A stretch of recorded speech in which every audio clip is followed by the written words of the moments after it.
Bienvenue sur Automacy.fr dans cette vidéo d'exemple Arduino While Statement Conditional. Alors le but de cet exemple est d'utiliser la boucle while et aussi l'appel de fonction, ce que nous n'avons pas encore fait jusqu'à présent. Donc le but sera de faire varier la puissance d'une LED en fonction d'une mise à l'échelle exécutée à l'entrée analogique du potentiomètre et d'appeler une fonction pour calibrer cette mise à l'échelle. Pour tous les exemples complémentaires, vous avez à votre disposition le site web et pour toutes les questions qui vous passent par la tête, vous avez le forum. Donc maintenant, passons tout de suite au programme. Alors commençons par parler de la boucle while. Alors la boucle while va tester une ou plusieurs conditions. Tant que ces conditions testées seront vraies, on exécutera en boucle l'instruction 1. Dès lors que ces conditions ne seront plus vraies, nous sortirons de la boucle et nous continuerons le programme en exécutant l'instruction 2 et tout ce qui s'ensuit. Donc au niveau de l'Arduino, ça va se présenter comme cela. Donc on va commencer par un mot-clé qui est while, suivi de deux parenthèses. À l'intérieur de ces parenthèses, vous mettrez votre ou vos conditions à tester. Et tant que ces conditions resteront vraies, nous exécuterons ce qui sera situé entre les deux accolades. Dès lors que les conditions à tester ne seront plus vraies, nous sortirons des accolades pour exécuter la suite du programme. Donc ici, si nous prenons l'analogie avec le petit graphe, test vrai, donc les conditions à tester seront à la place de expression à tester entre les parenthèses. À l'intérieur des deux accolades sera située l'instruction 1. Et après l'accolade fermante sera située l'instruction 2 et le reste du programme. Alors pour trouver le programme While Statement Conditional, vous allez dans Fichier, Exemple, Contrôle, While Statement Conditional. Hop, donc sous Arduino 1.6.7. On commence par un gros pavé de commentaires, je ne reviens pas dessus. Ensuite on initialise les constantes. Donc ici la variable sensorPin, nous allons l'initialiser à A2, qui sera la borne 2 de l'entrée analogique, comme une constante de type integer. LEDPin sera la borne numéro 9, indicator LEDPin sera la borne numéro 13, et buttonPin sera la borne numéro 2. Donc LEDPin sera la LED qui s'allumera de manière analogique, plus ou moins fort en fonction du potentiomètre. Indicator LEDPin sera la LED qui s'allumera lorsque l'on fera une calibration de l'entrée analogique. Et buttonPin sera la pin sur laquelle sera accordé le bouton poussoir. Enfin, LEDPin sera le potentiomètre ou le capteur que vous mettrez. Ensuite, trois variables, sensorMin initialisé à 1023, sensorMax initialisé à 0, sensorValue initialisé à 0. Donc pour sensorMax et sensorMin, nous allons revenir dessus lorsque nous serons dans la fonction de calibration. Enfin la fonction de setup. Donc nous initialisons indicator LEDPin, donc la borne numéro 13 comme étant une sortie, normale comme on va y brancher une LED. Pareil pour LEDPin, donc la borne numéro 9, et la borne numéro 2, elle, sera paramétrée comme étant une entrée. Suite à cela, on rentre dans la boucle principale, donc la boucle loop, qui commence à cette accolade pour finir à celle-ci. La première chose que l'on fait, c'est utiliser une boucle while, où est-ce qu'on vient lire l'entrée numéro 2, donc le bouton poussoir, et tant qu'il est enfoncé, on exécute ce qui est compris dans les deux accolades. Donc on va exécuter la fonction calibrate. Donc la fonction calibrate, elle est ici, commence à cette accolade pour finir à celle-ci. Alors la première chose que l'on fait, c'est que l'on allume la LED, donc Digital White Indicator LED Pin, donc la LED branchée sur la borne numéro 13 à l'état haut. Donc on l'allume pour indiquer que nous sommes en cours de calibration. Puis on vient lire la valeur analogique du capteur ou potentiomètre branché sur la borne A2 et on vient stocker cette valeur dans SensorValue. Puis nous exécutons la mise à l'échelle. Donc on vient lire pour la valeur SensorMax la valeur analogique lue par le potentiomètre.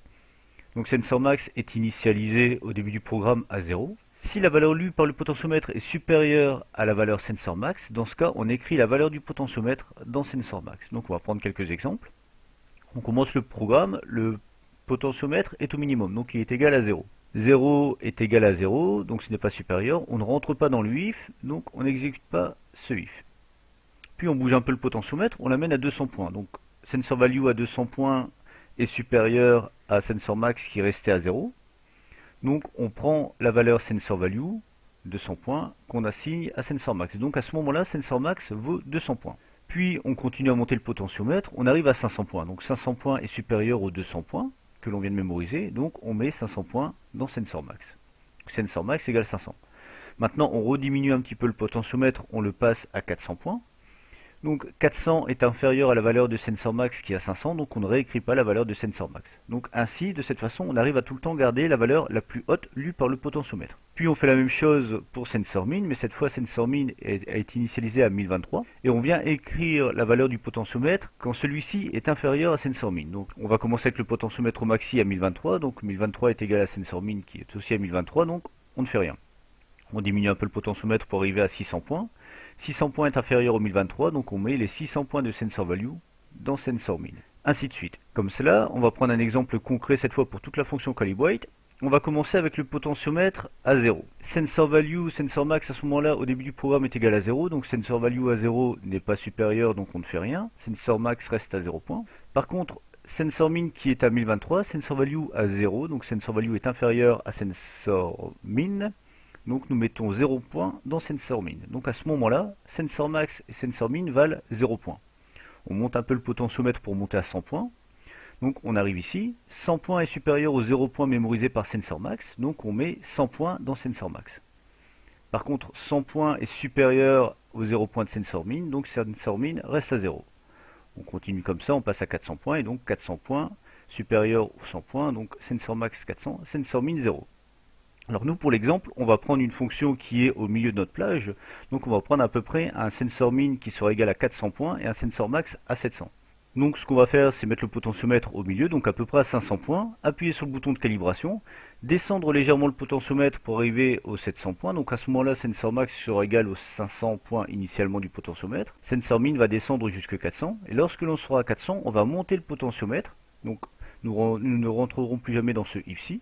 Nous monterons le potentiomètre jusqu'à arriver à 700 points. 700 points sera écrit dans sensor max et ainsi nous aurons notre plage de 300 points d'écart entre les 700 points du sensor max et les 400 points du sensor min. Lorsque l'on relâche le bouton poussoir, on sort du while. Donc on arrive ici. Nous arrêtons la fonction calibrate. Donc la première chose que l'on fait, c'est éteindre la LED que l'on avait allumée pour signifier que nous étions dans une étape de calibration en cours. Puis on vient lire la valeur du potentiomètre ou du capteur, donc la valeur analogique sur A2. Nous effectuons une mise à l'échelle. Donc une mise à l'échelle, c'est simplement prendre la valeur analogique lue, donc ici sensor value, et dire que pour sensor min et sensor max correspondent à 0% et 100%. Et lorsque nous serons à 0%, nous mettrons 0 points. Lorsque nous serons à 100%, nous aurons 250 points. Donc nous serons à peu près à 400 points, 700 points.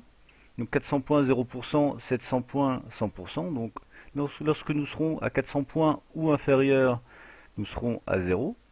Lorsque nous serons à 700 points ou supérieur, nous serons à 255.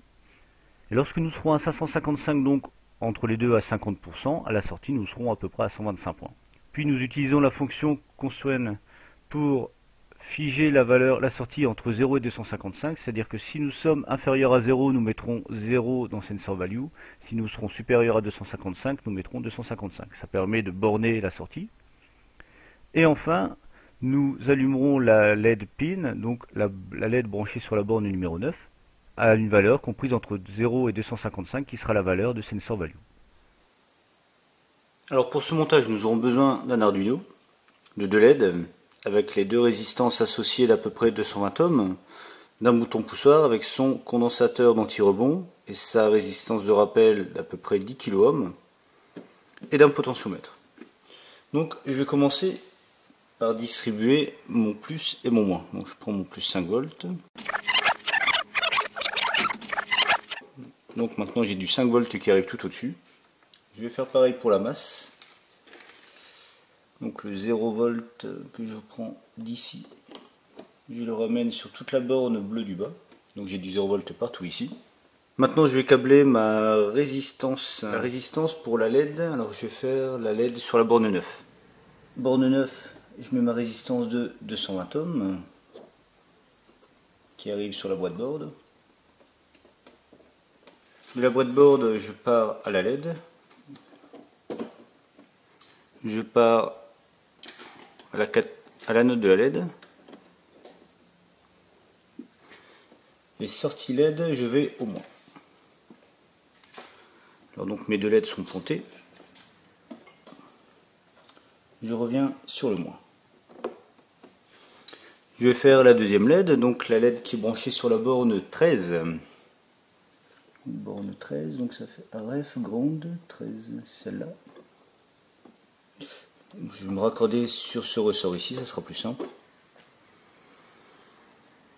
Et donc d'ici, je vais sur le plus de ma LED. Donc je vais prendre un fil assez grand. Donc je vais sur la node de ma LED de calibration en cours. J'essaie de faire ça le plus proprement possible, ça va pas être évident.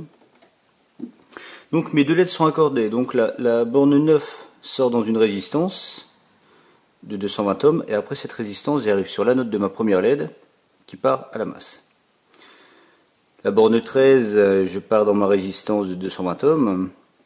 La node de la deuxième LED, donc la LED analogique on va dire, qui part ensuite à la masse. Maintenant je vais faire mon bouton poussoir, donc raccordé sur la borne numéro 2. Donc là j'ai déjà j'ai un condensateur d'antiparasitage mis en parallèle de mon bouton. Une résistance de 10 kΩ qui arrive sur la borne qui sera raccordée à l'Arduino, donc la borne numéro 2. Donc sur la même borne que celle où est-ce que j'ai ma résistance de 10 kΩ, je prends mon fil et je vais, ça commence à être un peu ric-rac, je vais à la borne 2. Donc sur cette borne, j'ai le bouton, une des pattes du condensateur avec l'autre patte qui est sur l'autre borne du bouton, et l'une des pattes de la résistance de 10 kΩ avec son autre patte qui est sur le moins. Et donc de l'autre côté du bouton, je ramène le plus.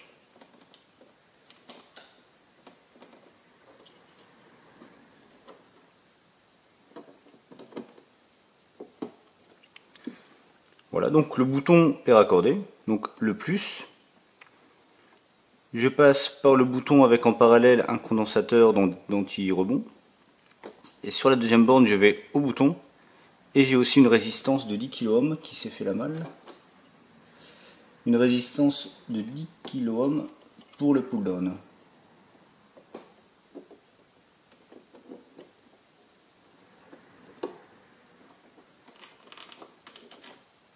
Voilà.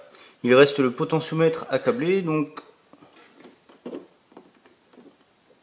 on va ramener une de ces deux pattes au moins.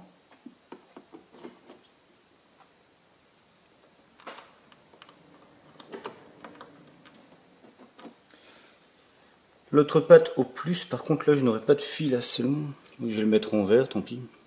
Bon, ça aurait été beaucoup mieux de le mettre en rouge, mais faute de fil assez long, on fera avec.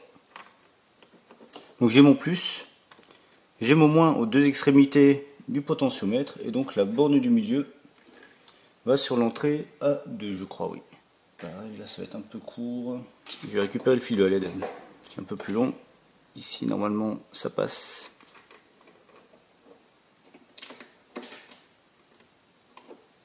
Voilà. Comme ça j'utilise ce fil là pour le retour du potentiomètre. Donc sur l'entrée A2, l'entrée analogique. Voilà. Donc le dernier élément, notre potentiomètre, j'ai le moins et j'ai le plus, donc à chaque extrémité.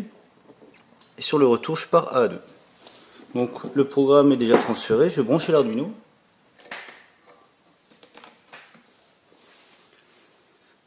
Donc voilà, la LED analogique s'allume. Donc quand je vais au minimum, elle s'éteint complètement, et plus j'augmente le potentiomètre, plus elle brille. Maintenant, on va rentrer en mode calibration. Donc je vais rester appuyé sur le bouton. La LED de calibration va rester allumée. Et là, je vais faire des tout petits écarts, mais sur le haut. Donc maintenant, la mise à l'échelle, donc le 0%, le 0 à 100%, va se situer uniquement sur cette zone du haut. Donc je lâche mon bouton de calibration. Maintenant, je descends. Et là, maintenant, la LED est déjà éteinte alors que je suis à peine à un tiers du bouton poussoir. Je monte. Et là, je suis complètement allumé alors que je suis aux 2/3. Donc on voit bien que j'ai réussi à faire la calibration grâce au bouton de calibration ici.